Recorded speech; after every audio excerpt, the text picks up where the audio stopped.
Peste moșii voi, glas se aude, glas de zurgălăi. Vine moșul, la copii cu minți, care ascultă de părinți. Vine moșul, la copii cu minți, care ascultă de părinți.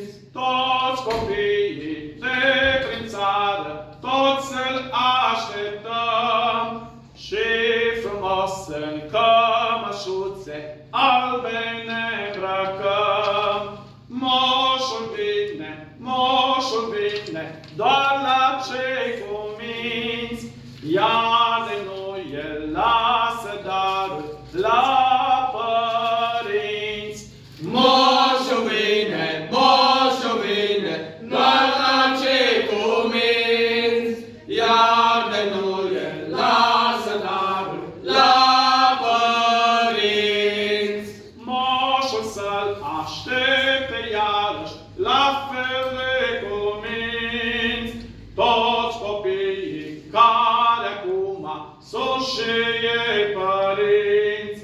Că bătrânul ține minte chiar de nu-s copii, că făceau la rândul lor năzdrăvănii. Că bătrânul ține minte chiar de nu-s copii, că făceau la rândul lor năzdrăvănii. Ninge, cerul arde în multe culori, toți copiii sunt părinții cei din viitor.